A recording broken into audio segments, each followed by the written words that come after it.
यूएट 2023 प्रवेश परीक्षा की तैयारी हमारे चैनल पर चल रही है। हमारे चैनल टारगेट एंट्रेंस एग्ज़ाम को ज़रूर से ज़रूर सब्सक्राइब कर लीजिए। साथ ही साथ हमारे टेलीग्राम चैनल को भी ज्वाइन कर लीजिए। वहाँ आपको डिफरेंट टाइप्स ऑफ क्विज मिलेंगी, जिसका लिंक आपको डिस्क्रिप्शन बॉक्स में मिलेगा। अगर आपको पिछले 12 वर्षों के हल प्रश्न पत्र चाहिए तो हमारे डिस्क्रिप्शन बॉक्स में जाइए, आपको वहाँ उसका लिंक मिलेगा। ज़रूर उसे आप देखें, चाहे आप कला वर्ग के हों या आप विज्ञान वर्ग के हों। साइंस और आर्ट ग्रुप के दोनों पेपर हल प्रश्न पत्र आपको 2011 से 2022 तक के मिलेंगे। ठीक है, आज हम लोग प्रश्न करने वाले हैं, तो मुझे उम्मीद है कि आप एक कॉपी और एक पेन के साथ बैठेंगे, जिससे जो कठिन प्रश्न होगा उसका उत्तर आप तुरंत दे देंगे। मैं आपको 10 सेकंड देता हूँ, अपने दोस्तों को भी बुला लीजिए, वीडियो का लिंक कॉपी कर लीजिए और सिंपली उन्हें क्या करिए, आप लिंक शेयर कर दीजिए तो वो भी आ जाएं। ठीक है, साथ ही साथ एक कॉपी लेके ज़रूर बैठिएगा, जिससे जो भी प्रश्न आपको कठिन लगता है या नया लगता है उसे आप लिख लें अपनी कॉपी के अंदर। ये भी एक ज़रूरी काम है जो आपको करना चाहिए। ठीक, जो भी है आप कमेंट बॉक्स में उत्तर दीजिएगा। चलिए पहला प्रश्न करते हैं। पहला प्रश्न क्या कहता है आपसे? पहला प्रश्न कह रहा है, अलकनंदा तथा भागीरथी नदी कहाँ आकर मिलती हैं? अलकनंदा तथा भागीरथी नदी कहाँ आकर मिलती हैं? ठीक है, ऑप्शन क्या क्या है?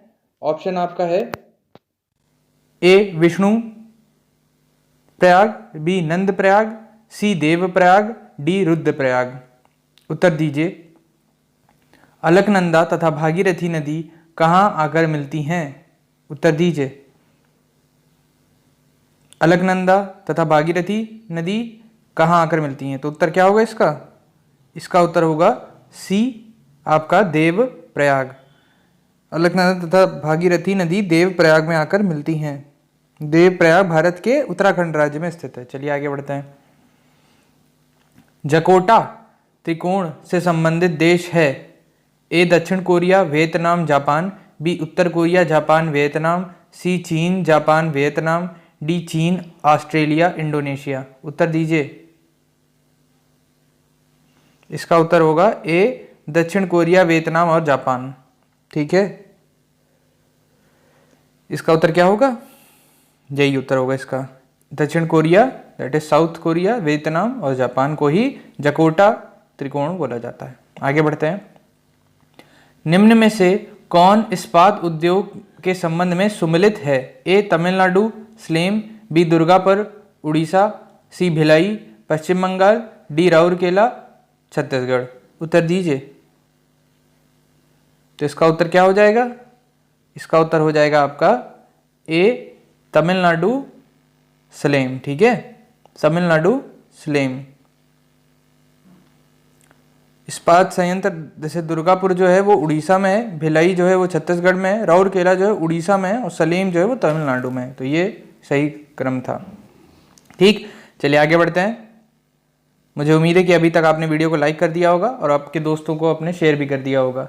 कमेंट बॉक्स में उत्तर देते रहिए। चलिए प्रश्न क्या है अब? निम्न को सुमिलित करें। ठीक है, मतलब वही मैच द फॉलोइंग। तो काजीरंगा कहाँ है? देखिए अब काजीरंगा जो है वो इतनी बार आ चुका है, आपको आना चाहिए। काजीरंगा जो है वो फेमस है किसके लिए? वन हॉर्न राइनासोरस, एक सींग राइनासोरस के लिए फेमस है। और कहाँ पाया जाता है? तो असम में पाया जाता है। देखिए ए जहाँ 2 ऑप्शन है वो देख लीजिए और बाकी काट दीजिए। तो बी तो बिल्कुल नहीं है और ना ही डी है। तो बाकी जो 2 ऑप्शन बचे उनमें से आप तुरंत बता दीजिए। मैंने थोड़ा सा हिंट आपको दे दिया। नंदकानन, बांधवगढ़ और मेलघाट। बताइए, एक ऑप्शन आपको देखना है। देखिए बी इसमें भी 3 है, इसमें भी थर्ड वाला ऑप्शन है और बस सी का बताना है। या सी और डी आपको क्लियर होना चाहिए। तो उत्तर दीजिए जल्दी से। इसका उत्तर क्या होगा? इसका उत्तर आपका जो है वो है ए। ठीक है, उत्तर क्या होगा इसका? ए।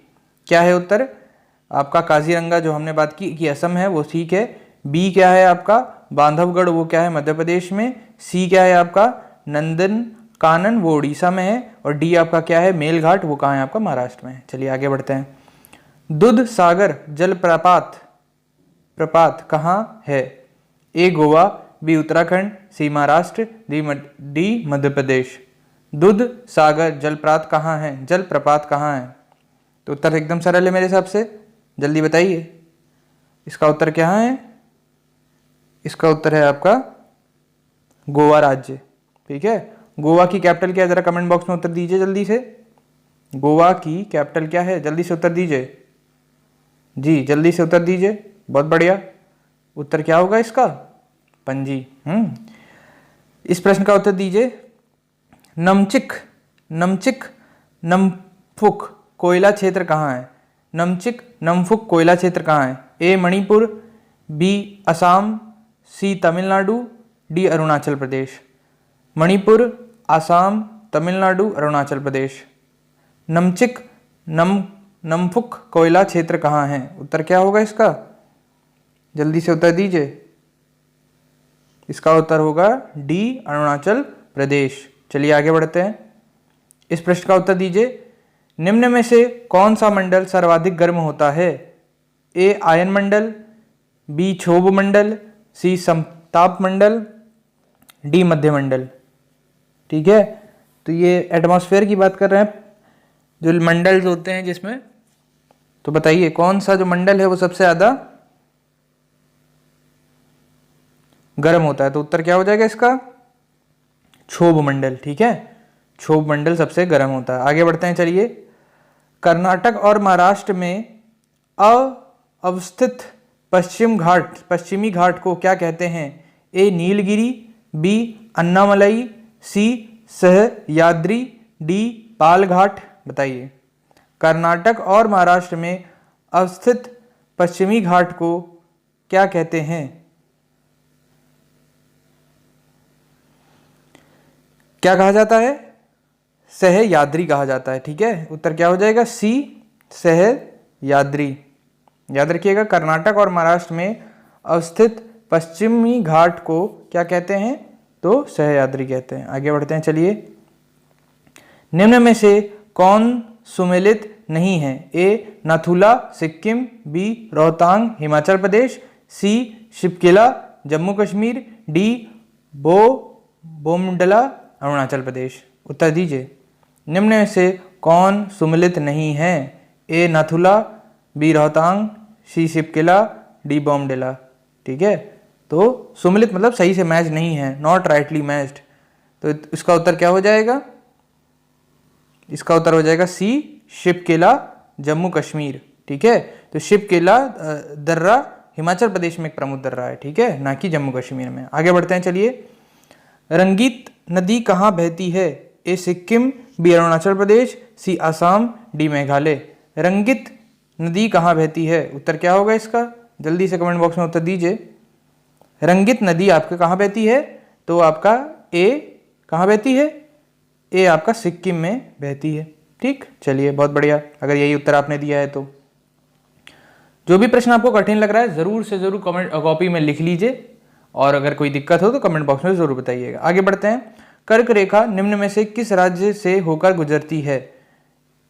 तो आप देख सकते हैं, मैं पढ़ दे रहा हूँ। ए झारखंड, मध्य प्रदेश, त्रिपुरा, मिजोरम, बी महाराष्ट्र, मध्य प्रदेश, त्रिपुरा, मणिपुर, सी झारखंड, आंध्र प्रदेश, त्रिपुरा, मिजोरम, डी गुजरात, राजस्थान, मिजोरम, मणिपुर। इनमें से कर्क रेखा जो है आपकी, ट्रॉपिक ऑफ कैंसर जिसे बोला जाता है, वो कहाँ से पार होती है? तो टोटल 8 राज्यों से पार होती है, और इसमें जो सही है वो आपका होगा ए। ठीक है, झारखंड, मध्य प्रदेश, त्रिपुरा, मिजोरम। कहाँ से होती है? तो मिजोरम, त्रिपुरा, पश्चिम बंगाल, राजस्थान, गुजरात, मध्य प्रदेश, छत्तीसगढ़ और झारखंड। ध्यान रखिएगा। आगे बढ़ते हैं। किस अनुच्छेद में कहा गया है कि राज्य की नीति निदेशक तत्व न्याय योग्य नहीं है? ए अनुच्छेद 40, 37, 47, 44, 44, 47, 44। ठीक है, बताइए किस अनुच्छेद में कहा गया है कि राज्य की नीति निदेशक तत्व न्याय योग्य नहीं है? इसका उत्तर क्या हो जाएगा? इसका उत्तर हो जाएगा बी। ठीक है, अनुच्छेद 37। चलिए आगे बढ़ते हैं। मुझे उम्मीद है कि अभी तक आपने वीडियो को लाइक जरूर कर दिया होगा और चैनल को सब्सक्राइब कर लिया होगा। अगर आप नए हैं, आप अपने मित्रों को भी जरूर ये वीडियो लिंक शेयर करिएगा क्लास होने के बाद। राज्य निर्वाचन आयुक्त को कौन पदच्युत कर सकता है? ए राज्यपाल, बी राष्ट्रपति, सी प्रधानमंत्री, डी जो प्रक्रिया उच्च न्यायालय के न्यायाधीश को हटाने का है। ठीक है, तो इसका उत्तर क्या हो जाएगा? राज्य निर्वाचन आयुक्त को हटाने का पदच्युत कर सकता है, कौन कर सकता है? तो सिर्फ एक ही के पास है ये अधिकार, राष्ट्रपति के पास है। ठीक है, ये ध्यान रखिएगा। चलिए आगे बढ़ते हैं। निम्न में राष्ट्रपति के कार्यकाल से संबंधित कौन सा क्रम सही है? A Giani Zail Singh, Fakhruddin Ali Ahmed, doctor Shankar Dayal Sharma, KR Narayan. अब यही ऑर्डर को मिक्स कर दिया गया है, तो पढ़ के मैं 10 सेकंड दे रहा हूँ आपको, बताइए जल्दी से कि कौन सा क्रम सही है इनमें से। ये थोड़ा कठिन प्रश्न है, इस तरह के प्रश्न आ भी सकते हैं, तो 1-2 प्रश्न आएंगे और नेगेटिव मार्किंग है, तो सोच समझ के ही लगाइएगा, ये मेरा सजेशन है आप लोगों को। तो इसका जो उत्तर है, उत्तर ही बात करते हैं। उत्तर इसका क्या होगा आपका? इसका उत्तर है आपका डी। ठीक है, डी इसका आपका क्रम होगा। फखरुद्दीन अली, ज्ञानी जैल, आर वेंकट, फिर शंकर दयाल। ठीक है, चलिए आगे बढ़ते हैं। भारत में कितनी बार आपातकाल लागू हो चुका है, ये बताइए। यह भी प्रश्न इंपॉर्टेंट है, पूछा जाता है, कई बार पूछा गया है, तो उत्तर दीजिए। 1 बार, 3 बार, 2 बार, 4 बार। देखिए 1 बार तो सब जानते हैं, ज़्यादातर जो हुआ था, जो 1975 और 1977 के बीच में हुआ था, इंदिरा गांधी द्वारा आंतरिक अशांति के आधार पर। लेकिन 2, अब बताइए उत्तर क्या होगा जल्दी से। तो उत्तर क्या है इसका? मैंने आपको हिंट दे ही दिया, उत्तर आपका इसका 3 है। ठीक है, क्या उत्तर बता रहे हैं आप लोग? भारत में कितनी बार आपातकाल लगा था? तो बताया मैंने 3 बार आपातकाल लगा था। देखिए पहला कब लगा था? 1962, 1968 से 1968 तक, क्योंकि इसमें चीन तथा इतने में पाकिस्तान का भारत युद्ध हुआ था। ठीक है, 1962 और 1968 के बीच में। फिर 1971 से 1975 तक एक बार लगा था भारत पाक युद्ध के बीच में, और फिर 1975 से 1977 में लगा था आंतरिक अशांति के आधार पर। ठीक है, चलिए आगे बढ़ते हैं। संविधान में उद्देशिका में किस मौलिक अधिकार का वर्णन नहीं है? ए आर्थिक स्वतंत्रता, बी विचार की स्वतंत्रता, सी विश्वास की स्वतंत्रता, बी अभिव्यक्ति की स्वतंत्रता। तो यहाँ बताइए किस चीज़ की स्वतंत्रता नहीं है? तो हमें कौन सी स्वतंत्रता नहीं है? आर्थिक स्वतंत्रता, ऐसा कुछ भी हमारे पास कोई भी प्रस्तावना में या भारतीय मौलिक अधिकार में नहीं दिया गया है। आगे बढ़ते हैं। पंचायती राज की व्यवस्था से संबंधित समिति कौन सी है? ए मल्होत्रा समिति, बी रेखा समिति, सी बलवंत राय मेहता समिति, डी देशमुख समिति। उत्तर दीजिए जल्दी से कमेंट बॉक्स में, क्या उत्तर लगा रहे हैं? कौन सी पंचायती राज से संबंधित है? तो इसका उत्तर हो जाएगा आपका सी। ठीक है, बलवंत राय जो आपकी जो समिति है वह पंचायती राज से संबंधित है। आगे बढ़ते हैं, चलिए। अंतर्राष्ट्रीय परिषद का गठन किस समिति की सिफारिश पर की गई थी? ए केलकर समिति, बी संथानम समिति, सी नियोगी समिति, डी राजमन्नान आयोग। उत्तर दीजिए जल्दी से, इसका उत्तर क्या हो जाएगा? इसका उत्तर हो जाएगा आपका राजमन्त्रान आयोग। ठीक है, तो डी इसका उत्तर हो जाएगा। चलिए आगे बढ़ते हैं। उद्देशिका में 42वें संविधान संशोधन में कौन सा शब्द जोड़ा गया था? ए समाजवाद, धर्मनिरपेक्ष लोकतांत्रिक, बी समाजवाद, पंथ निरपेक्ष अखंडता, सी समाजवाद लोकतंत्र अखंडता, इनमें से कोई नहीं। तो देखिए ये ध्यान रखना पड़ेगा, यही पूछा जाता है, बार बार प्रश्न में पूछा जाता है। तो इसका उत्तर क्या हो जाएगा? समाजवाद, पंथ निरपेक्षता और अखंडता। ठीक है, ये जोड़ा गया था। ठीक, सोशल जो आपका है और सेकुलर और आपका ये फर्टर्न। ठीक है, चलिए आगे बढ़ते हैं। इस प्रश्न का उत्तर दीजिए। भारत को के राष्ट्रपति का किस प्रकार पदच्युत किया जाता है? भारत के राष्ट्रपति की बात हो रही है। ए विधायी प्रक्रिया द्वारा, बी न्यायिक प्रक्रिया द्वारा, सी संसदीय प्रक्रिया द्वारा, डी उपयुक्त में से सभी। तो ये तो मेरे हिसाब से आपको मालूम है कि कैसे उनको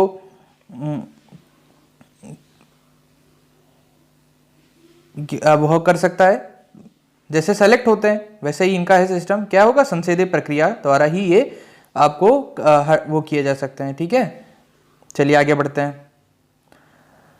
संघात्मक सरकार में क्या होता है? ए शक्तियों का विकेंद्रीकरण, बी प्रांतों की श्रेष्ठता, सी केंद्र और राज्य में समानता, डी शक्तियों का एकत्रीकरण। बताइए संज्ञात्मक सरकार में क्या होता है? तो आपका शक्तियों का विकेंद्रीकरण होता है। ठीक है, अलग अलग मतलब किसी एक के हाथ में पूरी ताकत नहीं होती है, डिवाइडेड होती है। भारत का राष्ट्रीय वृक्ष क्या है? बार बार पूछा जाता है। ए नीम, बी आम, सी बरगद, डी पीपल। मेरे हिसाब से आप तुरंत बता सकते हैं क्या उत्तर होगा इसका।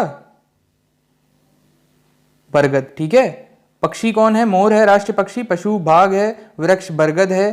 ध्वज आप जानते हैं तिरंगा है। पुष्प क्या है? कमल है। गान क्या है? राष्ट्रीय गान क्या है? जनगण मन अधिनायक जय है। राष्ट्रीय फल क्या है? आम। गीत क्या है? वंदे मातरम। खेल क्या है? हॉकी। प्रतीक क्या है? अशोक का सिंह। देखिए पूछा भी जा सकता है, नहीं भी पूछ सकते, क्योंकि ये थोड़े प्रश्न आसान हो गए हैं। भारत का राष्ट्रीय जलीय जीव क्या है? ये भी बहुत पूछा जाता है। मांगुर मछली, बी घड़ियाल, सी गंगा की डॉल्फिन, डी मगरमच्छ। तो इसका आंसर बहुत इंटरेस्टिंग है, जरूर आप इसके बारे में पढ़िएगा। उत्तर क्या लगा रहे हैं आप लोग कमेंट बॉक्स में जल्दी से बताइए। मुझे उम्मीद है कि अभी तक आपने वीडियो को लाइक जरूर कर दिया होगा, और अगर लिंक को कॉपी करके शेयर भी कर दें तो बहुत अच्छा लगेगा। उत्तर क्या है इसका? सी गंगा की डॉल्फिन। ये बहुत इंपॉर्टेंट है, ठीक है। या प्रधानमंत्री मनमोहन सिंह की अध्यक्षता में 4 अक्टूबर 2009 को गंगा नदी घाटी प्राधिकरण की बैठक में बिहार के मुख्यमंत्री नीतीश कुमार ने सुझाव पर विलुप्त हो रही गंगा डॉल्फिन को राष्ट्रीय जलीय जीव घोषित करने का फैसला किया था। ये भी पूछा जा सकता है, थोड़ा डीप है। चिली की चुकी मात खाने किसके लिए प्रसिद्ध हैं? ए टिन, बी कॉपर, सी लोह, डी गंधक। चिली की चुकी मात खाने किसके लिए प्रसिद्ध हैं? तो उत्तर क्या हो जाएगा? बी कॉपर के लिए। चिली की चुकी मात की खाने कॉपर उत्पादन के लिए प्रसिद्ध है, ठीक है। चलिए आगे बढ़ते हैं। नर्मदा बचाओ आंदोलन से कौन जुड़ी हैं? ए मेधा पाटेकर, बी अरुंधति रॉय, सी चंदा कोचर, डी चमन लाल। तो यह प्रश्न थोड़ा सा अभी न्यूज में था, अगर आप थोड़ा ध्यान दें तो इसका उत्तर क्या होगा? मेधा पाटेकर, ठीक है। चलिए आगे बढ़ते हैं। भारतीय जलवायु से संबंधित है इनसो, इसका फुल फॉर्म क्या होगा? तो यह बहुत अच्छा प्रश्न है, ठीक है, थोड़ा कठिन है, अंग्रेजी में इसका फुल फॉर्म दिया गया है, तो ध्यान से बताइएगा।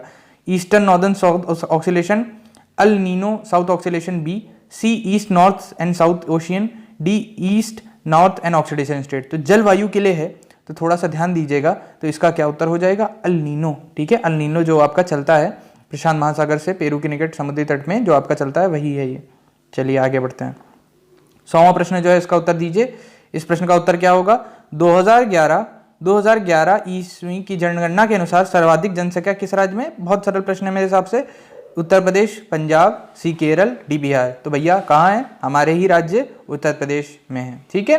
तो मुझे उम्मीद है कि आपको क्लास पसंद आई होगी। वीडियो को जरूर से जरूर लाइक कर दीजिएगा, अपने दोस्तों में शेयर कर दीजिएगा। अगर आपको पिछले प्रश्न पत्र चाहिए तो हमारे डिस्क्रिप्शन बॉक्स में लिंक है, जरूर देख लें। साथ ही साथ हमारे टेलीग्राम चैनल से भी जुड़ जाएं। धन्यवाद।